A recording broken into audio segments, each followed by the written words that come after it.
बार हमारी आंखों के सामने ही जीता जागता एक उदाहरण होता है सच्चे रिश्ते का, लेकिन हम समझ नहीं पाते हैं।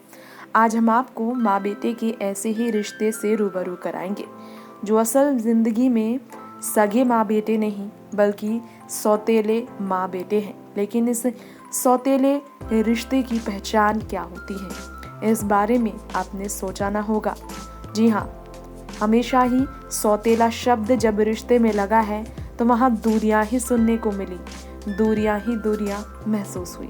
लेकिन यहाँ जिस माँ बेटे के रिश्ते की हम बात कर रहे हैं वहाँ ये सौतेला नाम लगा, लेकिन रिश्ते में मिठास और बढ़ी। हम बात कर रहे हैं बॉलीवुड इंडस्ट्री के दिवंगत अभिनेता शशि कपूर के बेटे आदित्य राज कपूर के बारे में, जिन्होंने अपने पिता के गुजरने के बाद एक इंटरव्यू में अपनी स्वर्गीय माँ गीता बाली और अपनी सौतेली माँ के बारे में बताया। उन्होंने बताया कि अपनी माँ के गुजरने के बाद किस तरह से उनका इस गम से उभर पाना बेहद मुश्किल था।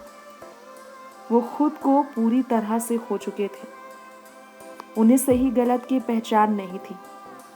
तब साथ देने वाली उनकी अपनी माँ की जगह आई वो सौतेली माँ थी, जिन्होंने अपने सौतेले बच्चे के लिए इतना बड़ा फैसला लिया कि शायद ही कोई सौतेली माँ ऐसा कभी सोच भी पाएगी। जी हाँ, अपनी संतान का सुख हमेशा के लिए इस सपने को कुर्बान कर गई शम्मी कपूर की दूसरी पत्नी। हम बताना चाहेंगे आप सभी को, उस दर्द से निकलने के लिए आदित्य को काफ़ी समय लगा, लेकिन दूसरी माँ ने उन्हें काफ़ी ज़्यादा मुश्किल में भी उन्हें बाहर निकाला। शम्मी कपूर की उस दूसरी पत्नी का नाम नीला देवी है। जी हाँ, हम आपको बताना चाहेंगे उस शम्मी कपूर की हम बात कर रहे हैं, जिन्होंने बॉलीवुड इंडस्ट्री में एक से बढ़कर एक फिल्में की, बॉलीवुड इंडस्ट्री में एक से बढ़कर एक किरदार में अपनी पहचान बनाई। आज हम आपको उसी शम्मी कपूर के बेटे के बारे में जानकारी देंगे।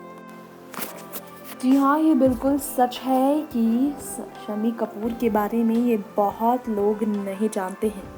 जी हाँ, आदित्य कभी एक समय वुंडेड, एंगोस्ड, रिबेलियस, हॉलिंग एनिमल बन चुके थे और उन्होंने बताया था कि उनकी माँ के निधन के बाद, गीता बाली के निधन के बाद ही ऐसा हुआ। बहुत ही ज़्यादा डरावने खत लिखा करते थे वो अपने पिता को, शम्मी कपूर को, अपनी बोर्डिंग स्कूल से। शम्मी कपूर के साथ ऐसा वो किया करते थे। उन्होंने बताया था कि पिता की पत्नी, दूसरी पत्नी नीला देवी यानी कि अपनी दूसरी माँ के लिए उनके दिल में सिर्फ खटास थी, लेकिन इस खटास को मिटाने के लिए नीला देवी ने ये फैसला लिया कि वो ना कभी प्रेग्नेंट होंगी और ना कभी अपने बच्चे को जन्म देंगे। आदित्य को ही अपना बच्चा मानकर आदित्य और उनकी बहन को, शम्मी कपूर के दोनों बच्चों को संभालने के लिए उन्होंने प्रण लिया कि वो सौतेला इस शब्द का असली मायना सिखाएंगे, और ऐसा ही किया उन्होंने। जी हाँ, गीता बाली की तरह रूप ले बैठी वो आदित्य की जिंदगी में। आदित्य ने कहा कि उनकी माँ गीता बाली, जो पूरी तरह से एक अनपढ़ महिला थी, वो हमेशा उन्हें देखने आती थी बोर्डिंग स्कूल में। और तब बात की जाए अगर उनके पिता की, तो पिता से ज़्यादा उनकी माँ गीता बाली उनके पास आया करती थी।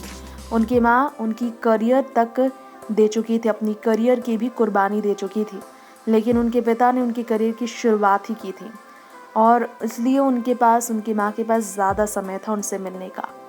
उनकी माँ एक ओरिजिनल श्रीदेवी थी, ओरिजिनल श्रीदेवी वही थी। उनकी माँ जब गुजर गई तो उस वक्त आदित्य सिर्फ 9 साल के थे, शम्मी कपूर के बेटे सिर्फ 9 साल के थे। बोर्डिंग स्कूल में खूब रोया करते थे वो, बोर्डिंग स्कूल में वो खूब आंसू बहाया करते थे। पूरा का पूरा बोर्डिंग स्कूल उनके लिए रो पड़ा था। वो हर एक दोस्तों के लिए, उनके हर एक दोस्त के लिए एक माँ की तरह व्यवहार किया करती थी। उन सब के लिए वो माँ ही थी। बिल्कुल भी आसान नहीं था वो साल निकाला, वो समय निकालना। माँ जा चुकी थी, इस बात पर यकीन करना। पिता कामयाब हो चुके थे अपनी करियर में, उन्हें बिल्कुल भी समय नहीं था। कामयाबी की वजह से उनके पास बच्चे के लिए समय नहीं हुआ करता था। आज के सुपरस्टार तो अपनी ज़िंदगी को बहुत ऑर्गेनाइज तरीके से जीते हैं। उस समय इतनी सुविधा नहीं थी। पिता के समय में फैंस को कोई एक्सेस नहीं था, ना तो इंटरनेट, ना टेलीविज़न, ना मैगज़ीन, और वो सीधा घर पहुंचा करते थे। और उनके पास बिल्कुल समय नहीं होता था अपने परिवार से मिलने का। सिर्फ कॉल किया करते थे, सिर्फ वो कह देते थे कि हाँ वो मेरे अपने पापा हैं, लेकिन बात तक नहीं कर पाते थे। नीला देवी, अपनी दूसरी माँ की बात करूँ तो आदित्य ने ये कहा कि नीला देवी ही थी वो जिन्होंने उनके लिए समय निकाला उनके घर पर। उन्होंने पूरी तरह से श्रद्धा से पिता की ज़िंदगी में अपने आप को पिता के परिवार के लिए पूरी तरह से डुबा दिया था। पूरा समय उन्हीं पर लगाती थी। फैसला लिया कि वो कभी प्रेग्नेंट नहीं होंगी, अपनी मेरी बहन के लिए और मेरे लिए। वही उन्हें अपना बच्चा मानती थी नीला। कोई भी हिंदू महिला ऐसा कर सकती है, ऐसा किसी ने सोचा भी नहीं होगा। बोर्डिंग स्कूल से वो लेटर लिखते थे डरावना अपने पिता को, और कहा करते थे कि वो स्कूल से भाग जाएंगे और शादी कर लेंगे जिनसे वो चाहते हैं, और वो अगर जिसे शादी करना चाहते थे वो करें। लेकिन उनकी सिर्फ एक ही माँ थी, वो गीता बाली थी। नीला देवी कभी भी गीता बाली की ज़िंदगी में जगह नहीं ले सकती है, गीता बाली के बच्चों की ज़िंदगी में जगह नहीं ले सकती है। शम्मी कपूर की दूसरी पत्नी के साथ ऐसा था उनके बच्चों का व्यवहार। उसके बाद आपको बता दें कि दर्द में ही दवा का काम कर गई सौतेली माँ की ममता पूरी तरह से उन्हें बदल गई। आज भी अपनी माँ को मिस करते हैं वो।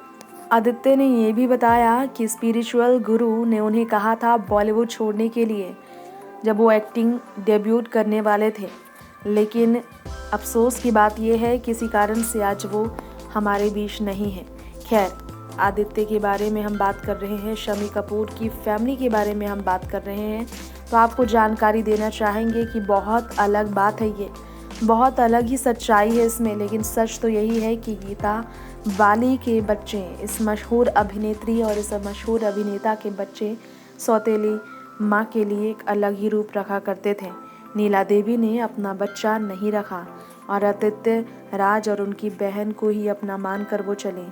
उनकी ये खासियत सबको अंदर से उनकी तरफ खींचा करती थी। नेक्स्ट 9 न्यूज़ रूम से तृप्ति की रिपोर्ट।